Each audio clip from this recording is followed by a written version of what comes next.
আমাদের মালদার মধ্যে কিন্তু এখন ভীষণ ট্রেন্ডিংয়ে চলছে দিদি, তোমরা হয়তো অনেকেই ভিডিও দেখেছো তার, প্রতিবাদী, হ্যাঁ প্রতিভা মণ্ডল তার নাম। তো দিদি আপনি এখন একটা লাইভ করছিলেন, আমি দেখলাম, তো দেখার পরে আমার কিছু মনে হলো আপনাকে জিজ্ঞেস করা যে আমাদের এই যে মালদা ডিস্ট্রিক্ট কখনো কখনো এই যে হিন্দু মুসলিম নিয়ে বিবাদ হয়, কখনো কখনো রাজনৈতিক নিয়ে বিবাদ হয়, কিন্তু প্রেশারটা পড়ে লাস্টে এসে যে একজন সিম্পল সাধারণ লোক, একটা গরিব ফ্যামিলির লোক।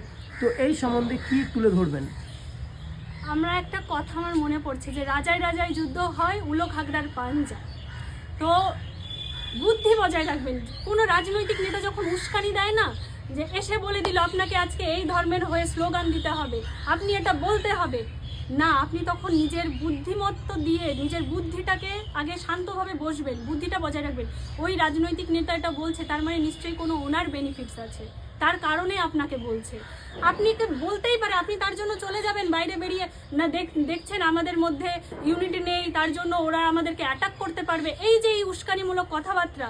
ইভেন কি আপনাদের মনে থাকবে 2025 সালের এপ্রিল মাসে আমাদের মালদায় একটা হিন্দু মুসলিম নিয়ে ভায়োলেশনস হয়েছিল, প্রবলেম ক্রিয়েট হয়েছিল।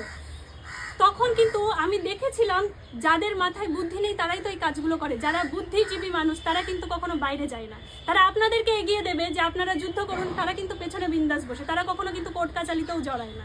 জড়ায় কারা? যারা সাধারণ মানুষ।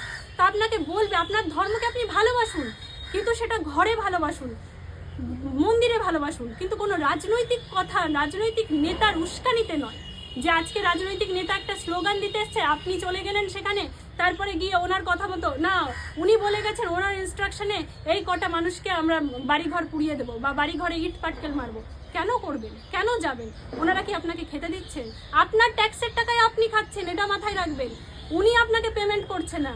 তাই বুদ্ধি দিয়ে বিচার করবেন আর রাজনৈতিক নেতাদের উস্কানি থেকে দূরে থাকবেন।